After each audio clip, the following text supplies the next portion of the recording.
Commander Jake Harrison stood at the observation deck of the horizon's edge, watching the distant stars with tired eyes.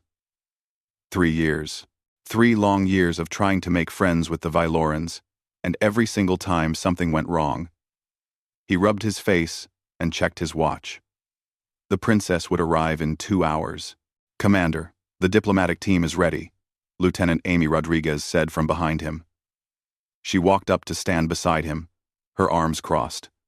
"You nervous?" "Should I be?" Jake asked. "Well, the last 7 diplomatic meetings ended with them walking out on us. So yeah, maybe a little nervous would be good." Jake laughed without humor. "Earth Command is breathing down my neck. They say if we don't make this work, we're done. No alliance means no protection. When the Kreth come knocking," Amy nodded slowly. The Kreth Empire was expanding, and everyone knew humanity was in their path. The Vylorans had the military power to stand against them. Humans did not. Not yet, anyway. "Just don't offer her water this time," Amy said with a small smile. "How was I supposed to know water is an insult to them?" Jake shot back. The next 2 hours passed too quickly. Jake changed into his formal uniform, the one he hated, because the collar was too tight. He reviewed the Valoran protocols one more time, though he knew he would probably mess something up anyway. Their culture had 1,000 rules for everything.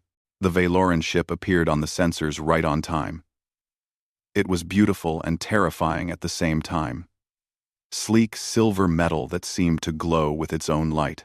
Weapons that could turn the horizon's edge into dust in seconds. The ship was 5 times larger than anything humanity had ever built. Jake and his team waited in the docking bay. Dr. Ryan Chen stood to his left, fidgeting with his tablet. Ben Carter was on his right, looking calm as always. Amy and 6 other crew members formed a line behind them. "Remember," Jake said quietly. "Bow when she enters. Don't look directly at her eyes, unless she speaks to you first. And for the love of everything, nobody touch anything on their uniforms." Apparently that's an insult too. The airlock hissed open. 6 Valoran guards stepped out first. They were tall, nearly 7 feet, with pale blue skin and eyes that seemed to glow silver. They wore armor that probably cost more than Jake's entire ship. They moved with perfect precision, forming 2 lines. Then Princess Kirasha entered. Jake had seen pictures, but they did not prepare him for the real thing. She was tall like all Valorans, but she moved differently. Where her guards were stiff and formal, she walked with easy confidence. Her hair was long and white, flowing down her back. Her dress was made of some material that shifted colors as she moved. She wore a silver circlet on her head with a single blue gem in the center. But what struck Jake most were her eyes. They were bright and curious, looking at everything with interest. Most Vylorans he had met looked at humans like they were insects. She looked at them like they were puzzles she wanted to solve. Jake and his team bowed. "Princess Kirasha, welcome to the horizon's edge. We are honored by your presence." She stopped in front of him and studied his face. "Commander Harrison, you may rise." They straightened. Jake kept his eyes slightly lowered, as protocol demanded. "I have read much about your species," she said. Her voice was smooth, with only a slight accent. "You are very young compared to other civilizations. Only 300 years in space. Yet you have spread to 40 systems. Remarkable. Thank you, Your Highness. Come. Show me your vessel. I wish to see how humans live among the stars." The tour went well at first. Kirasha asked questions about everything. How the engines worked, why humans needed so much food storage, what the crew did for entertainment. She seemed genuinely interested, which was new. Most Valoran diplomats acted bored the entire time. They arrived at the formal reception hall. Jake's crew had spent days preparing it. Flags from both Earth and the Valoran Empire hung on the walls. Tables were set with food from a dozen human worlds. Everything was perfect.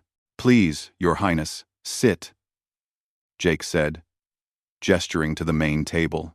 She sat gracefully, her guards taking positions behind her. Jake sat across from her, with his senior officers on either side. We have prepared a feast in your honor, Jake said. Food from many human cultures. We hope you will find something to your liking. A crew member brought out the first course. Jake had worked with the kitchen staff for weeks on this. They had studied Valoran dietary needs and prepared dishes that should be safe for her to eat. But then Jake made his mistake. He picked up a crystal pitcher and poured clear liquid into her glass. We have pure water from Earth's northern glaciers, some of the cleanest water in known space. The temperature in the room dropped. Every Vyloran guard stiffened. Kirishaw's expression did not change, but something shifted in her eyes. Commander Harrison, she said quietly, are you aware of what you have just done? Jake's stomach sank. Your Highness? In Vyloran culture, offering plain water to a guest means you consider them unworthy of flavor. It is a grave insult. I did not know. I apologize. I meant no disrespect. She stood slowly. Her guards moved forward. My father's court warned me that humans were too primitive for formal relations. Perhaps they were correct. Princess, please, let me make this right. You cannot. Some things, once done, cannot be undone. Wait, Jake stood up too. One mistake and 3 years of effort are finished? She looked back at him. Commander, my people have protocols that have existed for 10,000 years.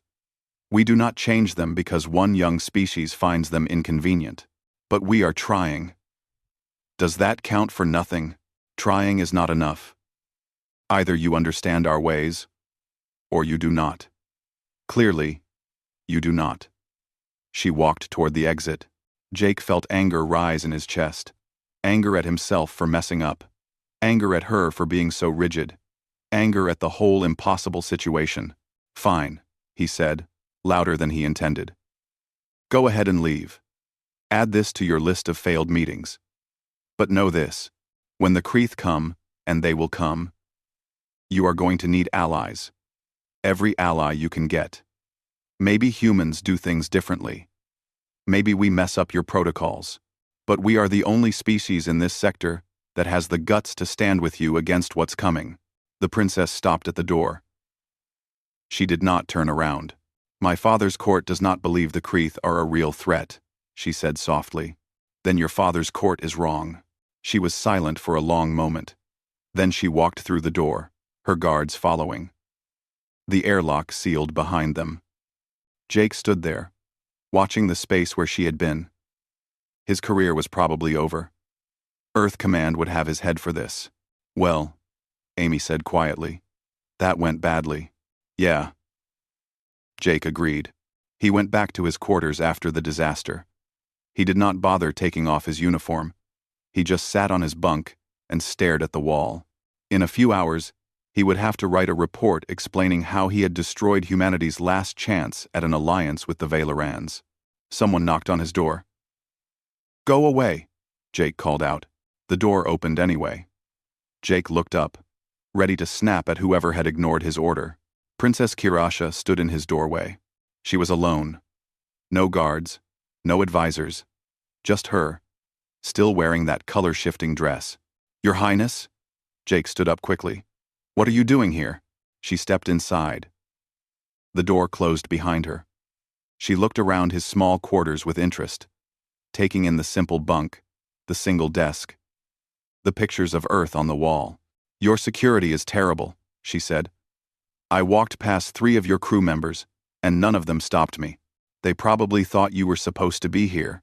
She moved closer to him. Too close.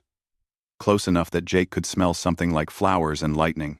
She leaned toward him and whispered, I am not wearing anything underneath. Jake froze. His brain stopped working. What was she saying? Was this some kind of test? A trap? The princess watched his face, and suddenly she laughed. It was a real laugh. Bright and genuine. Nothing like the cold formality from earlier. You have no idea what I just said, do you? She asked. No, Jake admitted. I really don't. Princess Kira Shah laughed again and stepped back, giving Jake space to breathe. She walked to his desk and picked up a small picture frame. It showed Earth from orbit, blue and white and beautiful. In my language, she said, still looking at the picture. When someone says they wear nothing underneath, it means they come without hidden plans, without pretense. It means they are showing their true self. Jake felt his face get hot. Oh, that's very different from what it means in English. Yes, I noticed your reaction. She set the picture down and turned to face him. Commander Harrison, do you know why I came here tonight? To tell me I ruined everything? No. I came because you did something no one else has done in a very long time. She sat on his desk, which would have given her guards heart attacks if they had seen it. You challenged me. You spoke truth to me, even though you knew it might make things worse. I probably should have kept my mouth shut. Probably. But you did not. You told me my father's court is wrong about the Kreth. And you are correct. They are wrong. Jake stared at her. You believe the Kreth are a real threat? I know they are. I have studied intelligence reports that my father's advisors choose to ignore. The Kreth are expanding faster than anyone wants to admit. In 5 years, maybe less, they will reach Valoran space. And human space. She stood and began pacing his small quarters. My father's court is filled with old men who believe our empire is too powerful to be threatened. They think our ancient technology and vast fleets make us invincible. They are fools. Why are you telling me this? She stopped pacing and looked directly at him. Because I need your help, and you need mine. I don't understand. The diplomatic incident tonight. I planned it. Jake blinked. What? I knew that offering water was an insult. I knew you did not know that. I was watching for it. When you did it, I had my excuse to leave. Why would you want an excuse to leave? So I could come here. To speak with you alone, without my guards watching, without your crew listening, without either of our governments interfering. She moved closer again. There are forces in my father's court that do not want an alliance with humanity. They see you as primitives, beneath us. If they knew I was here, speaking with you like this, they would use it against me. Jake's mind was racing. So the whole thing was theater? Yes and no. The insult was real. My anger was real. But I used it. Does that make sense? I think so. You needed a reason to break protocol. See. Right. Exactly. She smiled, and Jake realized it was the first real smile he had seen from a Valoran. Now, let me tell you why I am really here. I have a proposal for you. I'm listening. My father will only agree to an alliance with humanity if you can prove you are worthy. He and his advisors believe humans are too young, too inexperienced, too chaotic to be reliable allies. That's not entirely wrong, Jake admitted. No, it is not. But I believe your chaos is your strength, not your weakness. I have studied human history. Do you know what I find most fascinating? What? You lose. Constantly. In your wars. In your early space missions. In your first contact with other species. You fail more than any civilization I have studied. But you never stop trying. You adapt. You change. You find new ways. Her eyes were bright with excitement. Other species follow the same patterns for thousands of years. You change your patterns every generation. Jake did not know what to say to that. So here is my proposal, she continued. I will give you a challenge. If you complete it, my father must accept humanity as equals. It is an old law, one he cannot refuse. What's the challenge? The Tesseron problem. Jake had never heard of it. What is that? A mathematical puzzle that has existed for 300 of your years. The greatest minds in the Valoran Empire have tried to solve it. None have succeeded. It is considered impossible. And you want me to solve an impossible math problem in how long? 72 hours. Jake laughed. He could not help it. That's insane. If your best scientists could not solve it in 300 years, what makes you think I can do it in 3 days? Because you will not try to solve it the way they did. You will do something they would never think of. Something illogical. Something messy. She leaned forward. Something human. You're betting your alliance on a guess? I am betting on what I have learned about your species. You do not give up. You try things that should not work.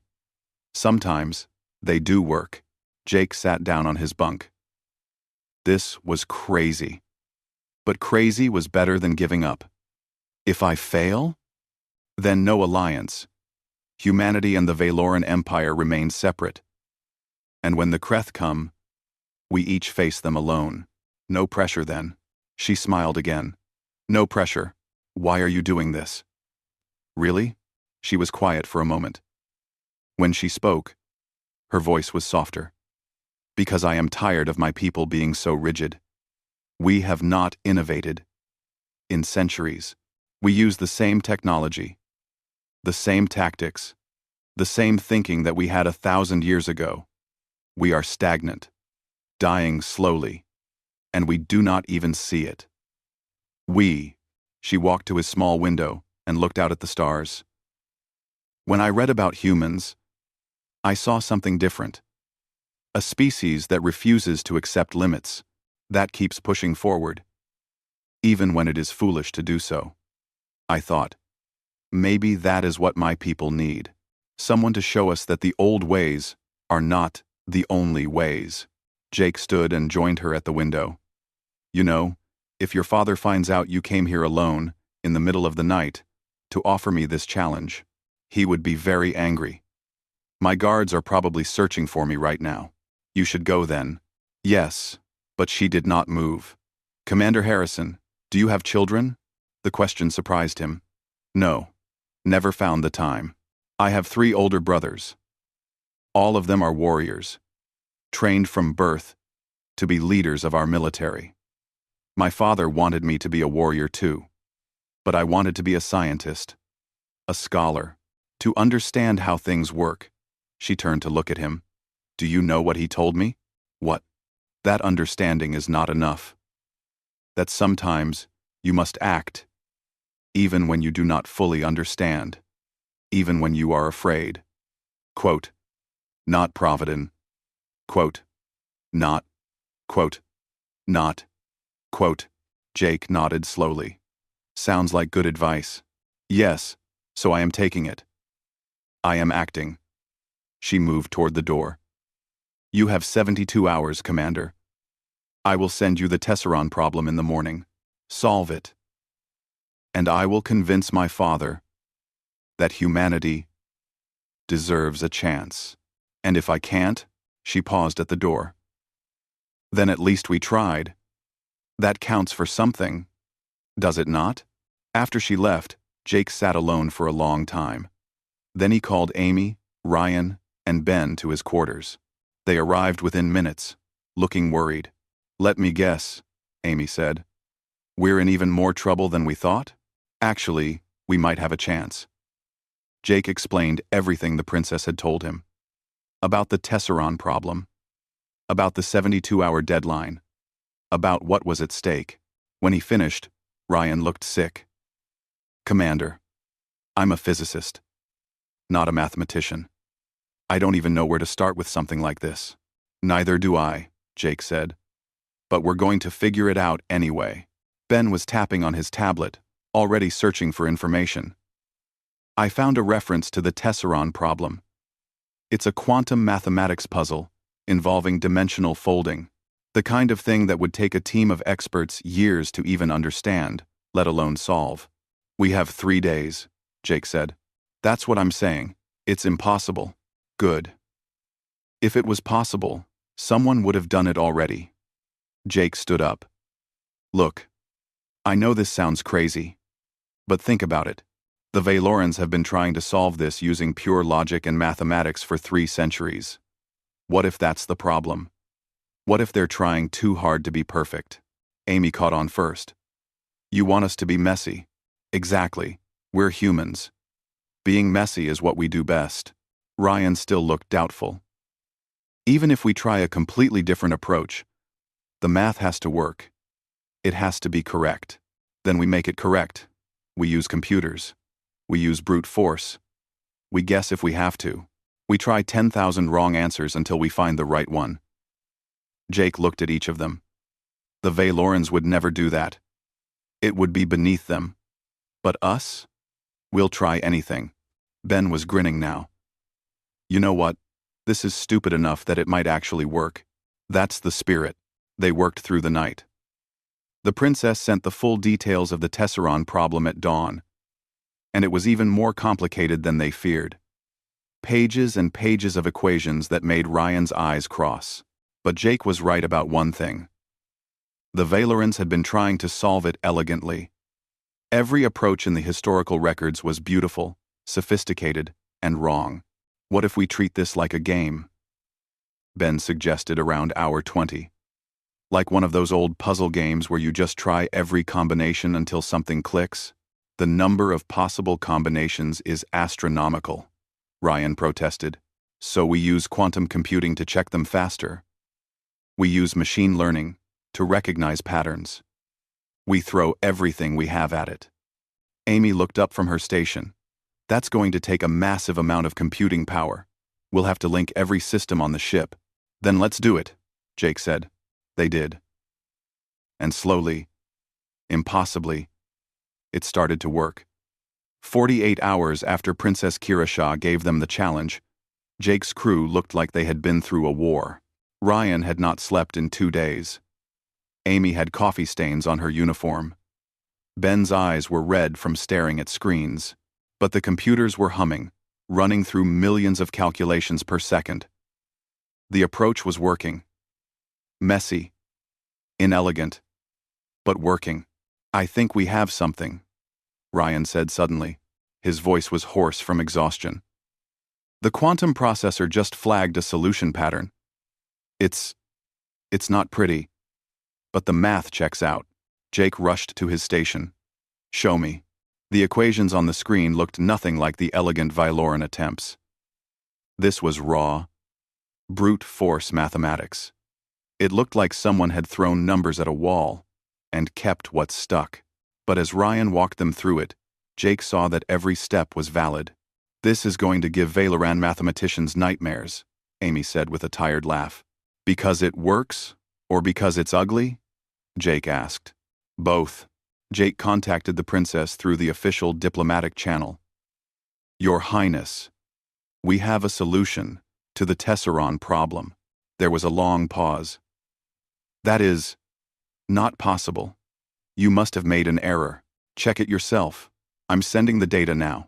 Another pause, longer this time. Jake imagined her looking at their messy equations and trying to understand how humans had accomplished in 2 days what her people could not do in 300 years. I must show this to the Imperial Court, she finally said. Can you come to the Valoran homeworld tomorrow? We'll be there. The Valoran homeworld was called Valor Prime, and it was beautiful in a way that made Jake's chest hurt. Crystal towers reached into a purple sky, gardens that seemed to float in the air. Everything was perfect, orderly, ancient. Jake and his team were brought before the Imperial Court. The throne room was enormous, with ceilings so high they disappeared into shadows. Hundreds of Valoran nobles stood in precise formations, watching the humans with cold eyes. Emperor Talshan sat on a throne made of some metal that seemed to glow from within. He was old, even by Valoran standards, with silver hair and eyes that had seen centuries pass. Princess Kirasha stood beside the throne, her face carefully neutral. Commander Harrison, the Emperor's voice echoed through the chamber.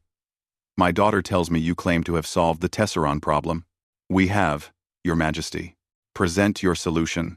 Ryan stepped forward, trying not to look nervous.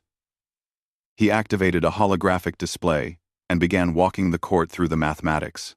Jake watched the Valoran scientists lean forward, their expressions changing from doubt to confusion, to something that might have been horror. "This methodology is barbaric," one of the scientists said. "You used computational brute force to test random possibilities. There is no elegance, no theoretical foundation. But does it work?" Jake asked. The scientist looked like he had bitten into something sour. "The mathematics are correct. But the approach is beneath us." "Beneath you?" Jake felt anger rising. "Your people have been working on this problem for 300 years.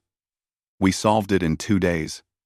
Maybe your approach is the problem, not ours." The throne room went silent. Several nobles made angry sounds. The emperor raised one hand, and everyone quieted immediately. "You dare to insult our methods?" the emperor asked. His voice was cold. "I dare to tell the truth. Your Highness, your civilization is ancient and powerful. Your technology is beyond anything humans have achieved. But you've become so focused on doing things the right way, the elegant way, the traditional way, that you've forgotten how to innovate. You've forgotten how to try stupid ideas that might actually work." An advisor stepped forward. "This human should be executed for such disrespect." But Princess Kira Shah moved before anyone else could speak. She removed the silver circlet from her head and placed it on the ground in front of Jake. Every Valoran in the room gasped. "Father," she said clearly, "I invoke the right of student and teacher. I claim Commander Harrison as my student of chaos." The Emperor's eyes widened. "Daughter, that law has not been used in 500 years, but it still exists, and I am within my rights to invoke it. Do you understand what you are asking? You would live among these humans for 6 months. Learn their ways. Subject yourself to their primitive conditions." "Yes, Father, and Commander Harrison will learn our ways. It is an exchange, as the law requires." The Emperor looked at Jake for a long moment. "And you, human, do you accept this?" Jake had no idea what he was accepting, but he knew an opportunity when he saw one. "Yes, Your Majesty." "Very well. The law is ancient and binding. My daughter will reside on your vessel for 6 months. You will teach her your human methods. She will teach you Valoran protocols. At the end of that time, we will determine if an alliance is possible." He stood from his throne. "But know this, Commander, if any harm comes to my daughter, I will personally reduce your homeworld to dust." "Understood, Your Majesty."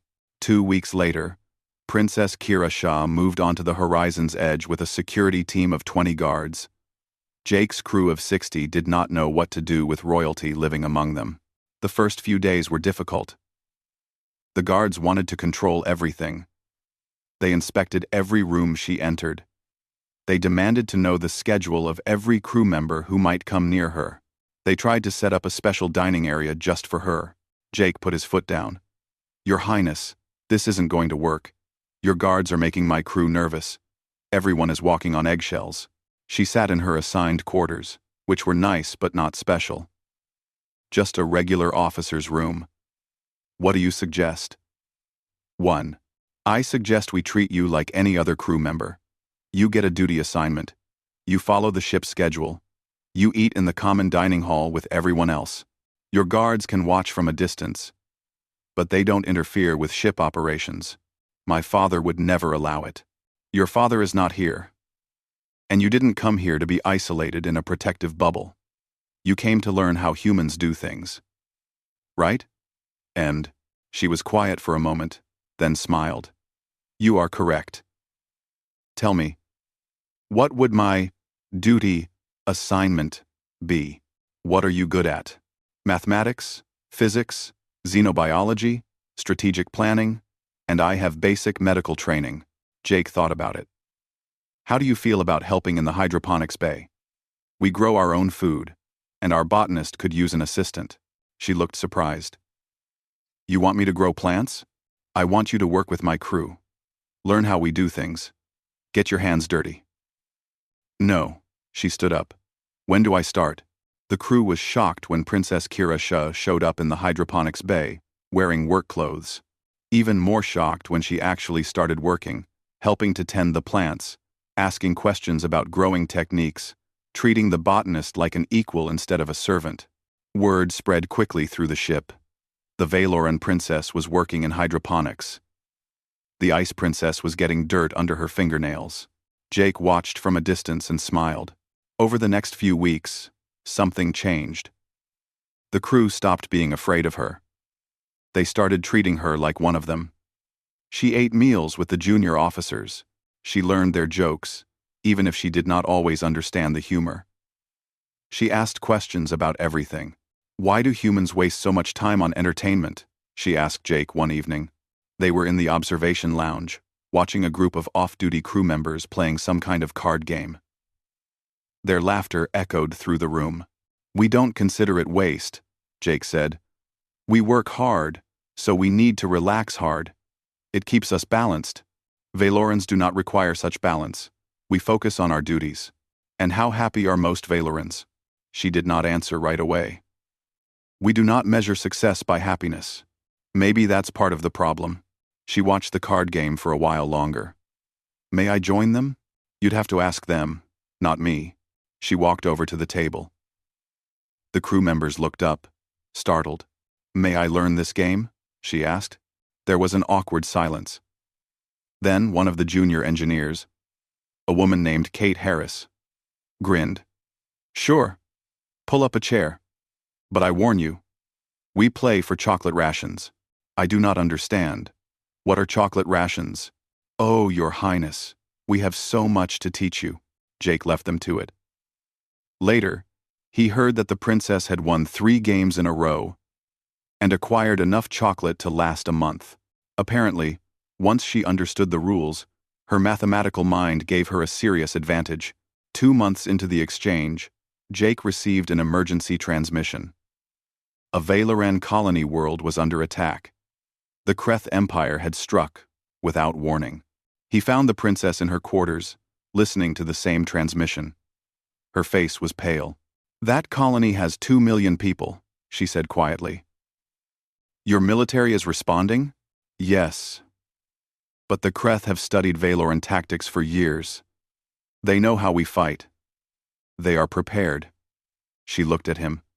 The nearest Valoran fleet is 3 days away. The colony will fall before help arrives. Jake pulled up a star chart. We're closer. 6 hours. If we push the engines. Your ship is not a warship. You have 3 small patrol craft. I know. You would be destroyed. Probably. She stared at him. Then why are you considering it? Because 2 million people are about to die, and because sitting here doing nothing is not something humans do. Your Earth Command has not authorized military engagement with the Kreth. Then I'll ask for forgiveness instead of permission. He activated the ship-wide intercom. All hands.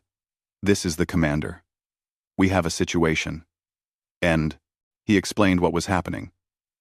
The Valoran colony. The Kreth attack. The fact that they were the only ship in range to help. I'm not ordering anyone to go, Jake said. This is voluntary. If you want to stay behind, no one will think less of you. But I'm going. Who's with me? Every single crew member volunteered. Princess Kira Shah watched them prepare for battle with something like wonder in her eyes. You are all insane. Yeah, Jake agreed. But we're insane together. That's what makes us human. The horizon's edge dropped out of faster-than-light travel at the edge of the colony system. The scene before them made Jake's stomach turn. The Valoran colony was on fire. Well, parts of it were. From orbit, he could see the scars where Kreth weapons had struck the surface. 6 Kreth warships orbited the planet like vultures, their dark hulls reflecting no light. They were bigger than anything in the human fleet, bristling with weapons. Get me a tactical read, Jake ordered. Amy worked her console quickly. 6 heavy cruisers. 1 has moved to the surface to deploy ground forces. The other 5 are in orbital formation, Picking off evacuation shuttles. The Valoran Defense Force is gone. Destroyed in the first wave. How many people have they evacuated? Maybe 100,000. That leaves nearly 2 million still on the surface. Princess Kirasha stood beside Jake on the bridge, her face hard. Not if we stop them. Jake turned to his crew. Battle stations. Launch all patrol craft. Ben, you're coordinating tactics. Ryan, max power to shields. Amy, weapons ready. Commander, Amy said quietly. Our weapons are designed for asteroid mining and pirate defense. Those Kreth ships have armor that will laugh at our best shots. Then we don't try to fight them head on. We make them chase us. We distract them. We buy time until the Valoran fleet arrives. 3 days, the princess reminded him. You must survive for 3 days. Ordy trying. The 3 patrol craft launched from the horizon's edge. They were small, fast, barely armed. Against Kreth warships, they were like insects, attacking a bear. Jake activated the communication system. Kreth vessels. This is Commander Jake Harrison, of the human vessel, Horizon's Edge. You are attacking a peaceful colony. Withdraw immediately. There was no response for a moment. Then, a deep, rumbling voice came through the speakers. Humans. We have heard of your species. Weak, young, no threat to the Kreth Empire. Weak enough to challenge you right now.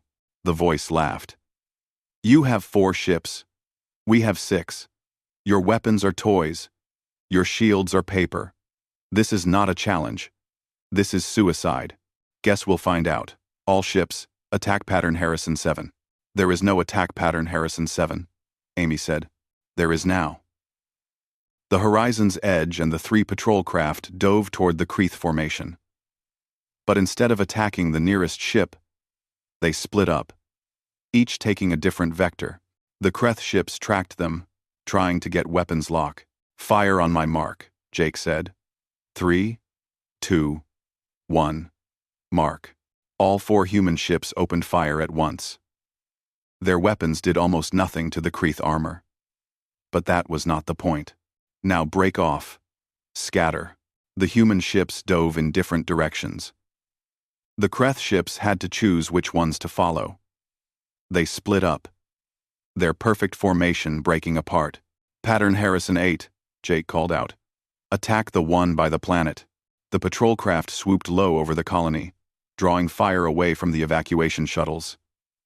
The Kreth ship near the surface rotated to track them, its massive weapons charging. Pull up! Pull up! Jake shouted. The patrol craft pulled up at the last second. The Kreth weapons fired at where they had been. The missed shots hit the planet's surface instead, destroying more of their own ground forces. They are getting angry, Princess Kirasha observed. Good. Angry enemies make mistakes. Ben was in his element, treating the battle like a 3-dimensional puzzle. Patrol 1, take heading 270. Draw them toward the debris field. Patrol 2, come around behind them when they commit. Patrol 3, you're on shuttle escort duty. The battle continued for 6 hours. The human ships were faster than the Kreth warships, but they could not keep this up forever. Every near miss drained their shields. Every evasive maneuver burned fuel they did not have to spare. We've bought them time to evacuate another 50,000, Amy reported. But our shields are down to 40%. Jake looked at the tactical display. They were losing. Slowly but surely, the Kreth were adapting to their chaos tactics. It was only a matter of time before one of the human ships made a mistake. Ben, I need something crazy. How crazy? Crazy enough to work. Ben thought for a moment, then grinned. What music? You said the Kreth rely on fear and dominance. What if we mess with their heads? Tutor, tutor, tutor. Jake caught on. You want to broadcast music during battle? Not just any music.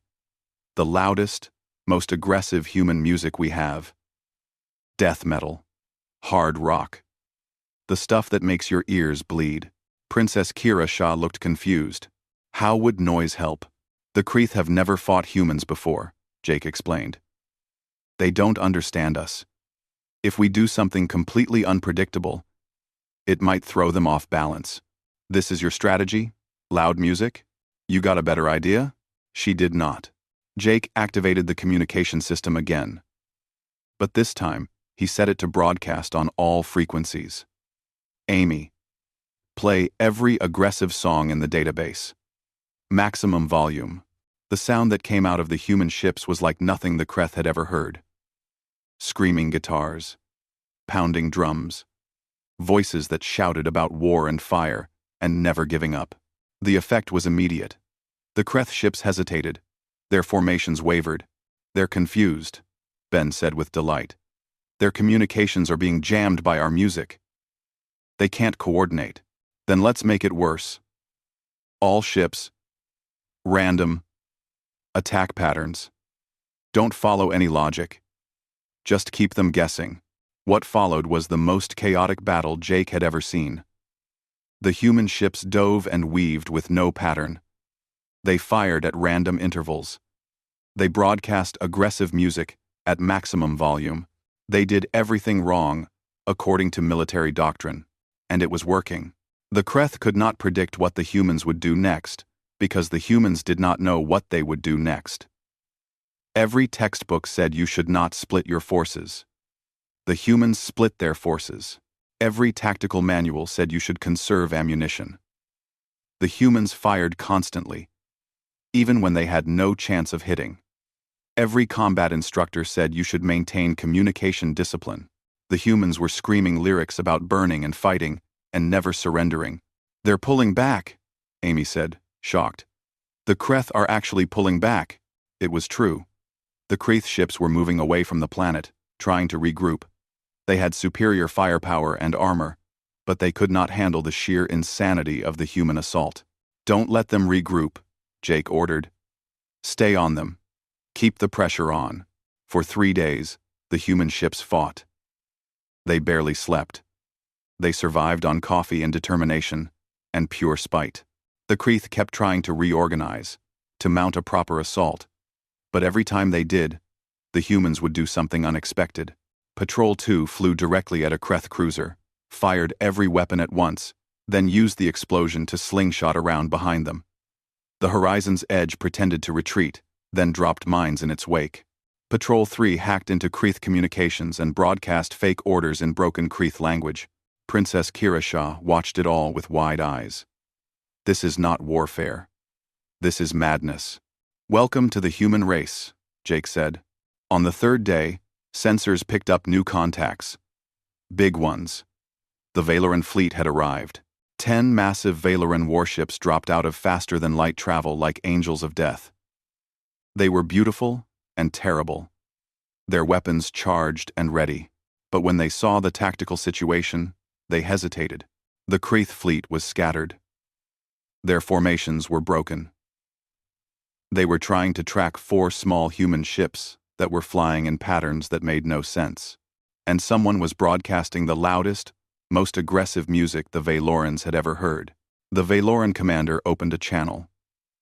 Human vessels, this is Fleet Commander Vexital. What is your status? Valoran commander.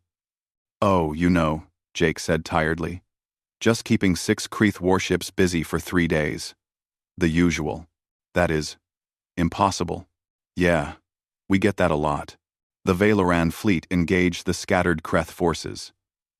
With the Kreth already confused and out of position, it was over quickly. The surviving Kreth ships retreated, jumping away before they could be destroyed. The colony was saved. Nearly 2 million people had been evacuated successfully. The ground forces had been repelled. It was a victory. Jake slumped in his chair, exhausted. His crew looked like they had been through a war. Because they had. Princess Kirasha walked over to him. She did not say anything. She just looked at him for a long moment. You are all insane, she finally said. You mentioned that before. You attacked 6 warships with 4 small craft. You had no chance of victory. We didn't need victory. We needed time. You fought for 3 days without rest. Your ships are barely functional. You lost 40% of your shields. One of your patrol craft has engine damage that should have destroyed it. But it didn't. She shook her head slowly. No military academy in the Valoran Empire would have attempted what you just did. It was tactically unsound, strategically foolish, completely illogical. But it worked. Yes. She smiled then, a real smile. It worked. You humans are absolutely insane. And I am beginning to think that is exactly what the galaxy needs. The Valoran fleet commander asked to meet with Jake. He came aboard the Horizon's Edge with an escort of officers, all of them looking at the battered human ship with new respect. Commander Harrison, Vextal said. He was old, like the Emperor, but his eyes were sharp. What you did here will be remembered. 4 human ships held off a Kreth assault force for 3 days. We analyzed your tactics. They were chaotic, random, completely improvised. Thank you. That was a compliment. We have fought the Kreth before. They are predictable. They follow patterns. But you did not. You confused them, disrupted their coordination, created opportunities that should not have existed. Seemed like a good idea at the time. It was unprecedented. The Kreth communications network was completely jammed. They could not coordinate their forces. Vextal actually smiled. I may recommend this tactic to our fleet. After he left, Princess Kira Shah stood with Jake at the observation window, looking at the saved colony below. You know what happens now? She asked. What? I return to my father's court. I tell him what I witnessed here. And he will have to acknowledge that humans are not weak, not primitive, just different. Different enough for an alliance? Perhaps. We will see. She turned to face him. Thank you, Commander Harrison, for showing me what humans truly are. What are we? Survivors? Innovators? Warriors who fight even when logic says you should surrender. She paused. Friends worth having. 3 weeks after the battle, Jake stood in the Imperial throne room once again. This time, it felt different. The Valoran nobles did not look at him with cold dismissal. Some watched with curiosity. Others with respect. A few even looked afraid. Word had spread about what happened at the colony. 4 human ships against 6 Kreth warships. 3 days of chaos that somehow worked. The story grew with each telling, becoming legend. Emperor Talshan sat on his throne, his expression unreadable. Princess Kirasha stood before him, no longer wearing her royal circlet. She had returned it to him at the start of this ceremony, as tradition required. My daughter, the emperor said, you have completed your 6 months among the humans. Tell us what you learned. She stepped forward, her voice clear and strong. I learned that humanity's greatest weapon is not their technology or their numbers. It is their refusal to accept defeat. They fail constantly, but they never stop trying. They break every rule, yet somehow, they succeed. That sounds like chaos, one of the advisors said with distaste. It is chaos. Kirasha agreed. But it is controlled chaos. Directed chaos. They do not follow our patterns, because they create new patterns every time. The Kreth could not predict their tactics because the humans barely predicted their own tactics. The Emperor leaned forward. And you believe this makes them worthy allies? Father, I watched Commander Harrison and his crew face impossible odds. They could have stayed away. They could have let the colony fall. No one would have blamed them. But they came anyway. They fought anyway. They saved 2 million Valoran citizens. Without hesitation. 41. Roundwise 141. On 41. They also violated their own command structure to do so, another advisor pointed out. They acted without authorization. That shows lack of discipline. Jake spoke up. It shows that we value lives over paperwork. Your Highness, with respect, if we had waited for authorization, those 2 million people would be dead. The advisor looked angry, but the Emperor raised his hand for silence. Commander Harrison, approach. Jake walked forward, his boots echoing on the crystal floor. He stopped a respectful distance from the throne and waited. You solved the Tesseron problem, the Emperor said. A puzzle that defeated our greatest minds for 3 centuries. How? Greatest? Way too haup. Greatest? We stopped trying to solve it elegantly. We just solved it. You challenged my court, insulted our traditions, and accused us of being rigid. Yes, Your Majesty, I did. And then you took your small ship into battle against overwhelming odds. You used tactics that no military academy would teach. You broadcast loud music as a weapon. Also, yes, the Emperor was silent for a long moment. Then, surprisingly, he smiled. It was a small smile, but real. You remind me of myself when I was young. Before centuries of protocol and tradition made me cautious. Before I learned that emperors should not take risks. He stood from his throne. My daughter is correct. The Valoran Empire has become stagnant. We follow the same patterns our ancestors followed. We innovate nothing. We risk nothing. We have become so focused on preserving our glory that we have forgotten how to create new glory. He walked down the steps from his throne, something Jake had never seen him do. He stopped directly in front of Jake. The Kreeth Empire grows stronger while we remain the same. In 10 years, maybe less, they will be powerful enough to threaten even us. We will need allies. Allies who think differently, who fight differently, who are willing to try the impossible. The Emperor turned to address the full court. I hereby declare a formal alliance between the Valoran Empire and humanity.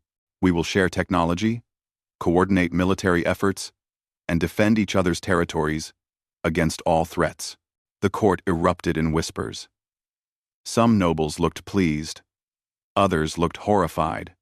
But none dared speak against the Emperor's decision. Commander Harrison, the Emperor continued, you are promoted to Admiral. You will form a joint task force, combining human and Valoran ships.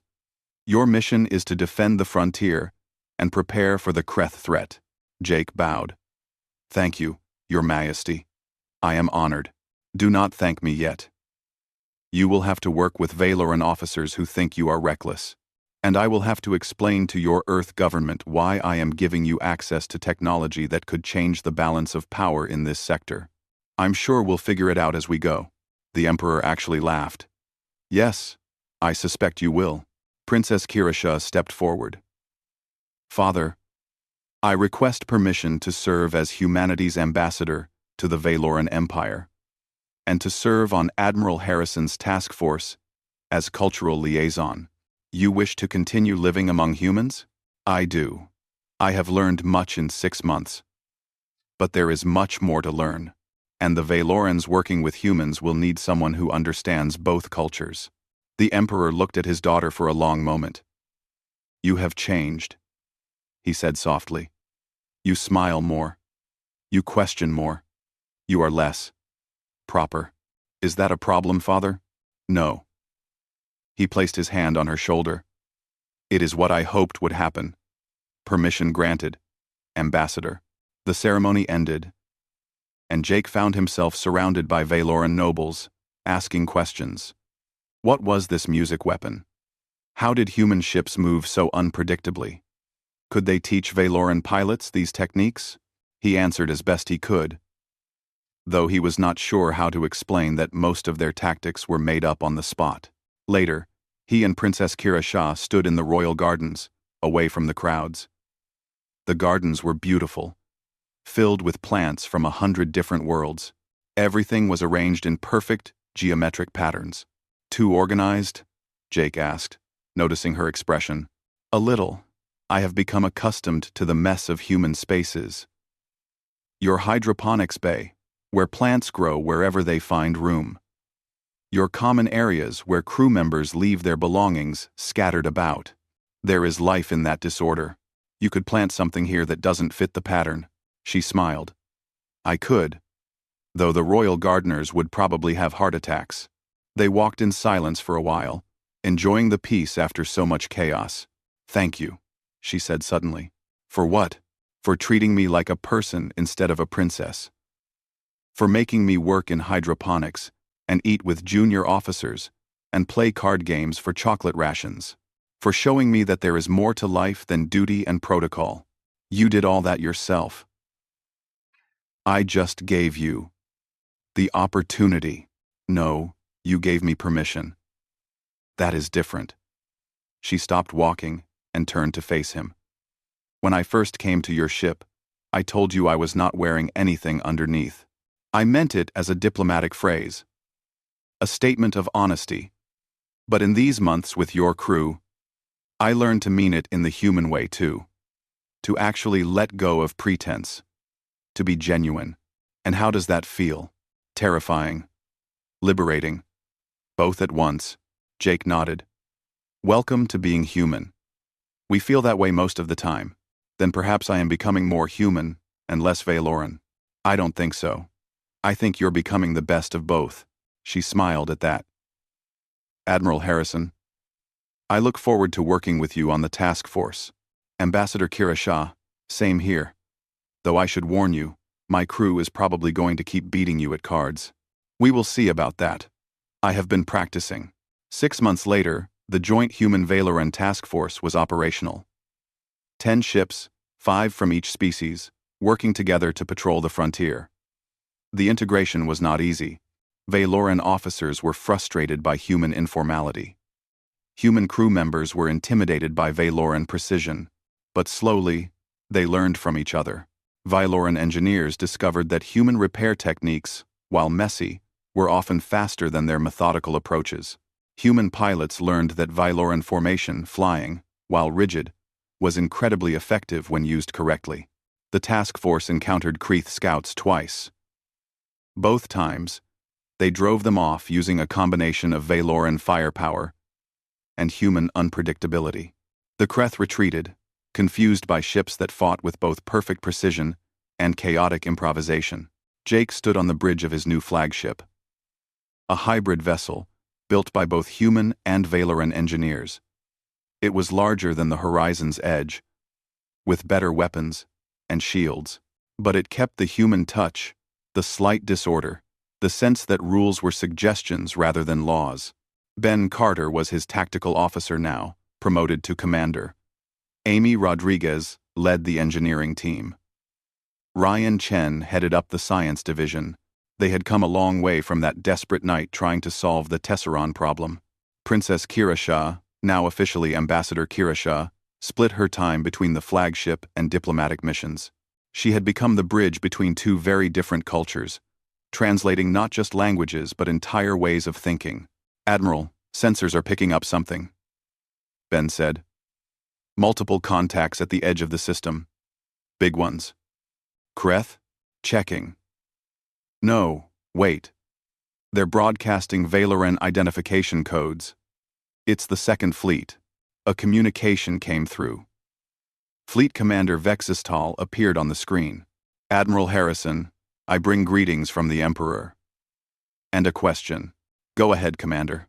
"My fleet is conducting training exercises in this sector. I was wondering if your task force would be interested in joint maneuvers. We wish to learn these unconventional tactics of yours." Jake grinned. "You want us to teach Valoran pilots how to be unpredictable? The Emperor believes it would be valuable. We cannot change our entire military overnight. But we can begin to incorporate new thinking. Starting with volunteers who are willing to try something different. We'd be happy to help. Fair warning though, it's going to be messy. We are prepared for mess, Admiral. Or at least, we are learning to be." Over the next few months, the task force trained with various Valoran units. Some of the older officers resisted, calling human tactics dishonorable or reckless. But the younger generation embraced them, seeing the value in flexibility and adaptation. And slowly, the Valoran Empire began to change. Not overnight, not completely, but enough. New ship designs incorporated human ideas. Battle simulations included random elements and unpredictable scenarios. Officers were encouraged to question orders, to think creatively, to try new approaches. The rigid empire was learning to bend. Jake received a message from Earth Command. They were pleased with the alliance, though concerned about the rapid technology sharing. They wanted him to slow down, to be more cautious, to follow proper procedures. He replied that if they wanted someone who followed procedures, they should have sent someone else. Earth Command was not happy, but they did not replace him either. Results were hard to argue with. One evening, Jake and Kira Shah sat in the observation lounge, watching stars slide past as the ship traveled. A group of crew members, both human and Valoran, were playing cards at a nearby table. The Valorans were learning human games. The humans were learning Valoran strategy games. Both groups were laughing. "You know what I find most interesting?" Kira Shah said. "What?" 6 months ago, Valoran and humans sitting together like this would have been unthinkable. Now look at them. They are friends. That's what happens when you give people a chance to know each other. Turns out we're not so different. We are very different. But perhaps that is good. Diversity creates strength. Uniformity creates stagnation. Look at you, sounding like a human philosopher. She laughed. I have spent too much time with your crew. I am being infected by human thinking. Could be worse infections. They sat in comfortable silence, watching the crew interact, watching two species learn from each other, watching the future take shape. "Admiral Harrison," Kira Shah said quietly, "do you remember that first night when I came to your quarters? When I said I was not wearing anything underneath? How could I forget? I thought you were proposing something very different from a diplomatic alliance. At the time, I was testing you, to see how you would react to confusion, to uncertainty. Most species become aggressive or defensive when faced with situations they do not understand. But you just admitted your confusion honestly. Didn't seem like much of a choice. It was exactly the choice I was hoping for. Honesty over pretense. Admission of limits over false confidence. That moment told me everything I needed to know about humanity." "What did it tell you?" She looked at him, her silver eyes reflecting starlight. "That you stumble, you improvise, and somehow you make it work. That you face the impossible with humor instead of fear. That you refuse to give up even when logic says you should." She stood and walked to the window, placing her hand against the transparent material. "That is why humanity will not just survive among the stars," she continued. "You will thrive. Because while other species, including mine, became comfortable with what they knew, you kept pushing forward into what you did not know. You made mistakes, learned from them, and tried again." Jake joined her at the window. "We had good teachers. You showed us that strength comes in many forms, that ancient wisdom has value, that precision and planning matter. And you showed us that sometimes you must embrace chaos, that new ideas can come from anywhere, that being young does not mean being wrong." They stood together, watching the stars, two representatives of very different civilizations that had learned to work as one. The future would bring challenges. The Kreth Empire would not give up. Other threats would emerge. There would be failures, and setbacks, and moments of doubt, but they would face them together.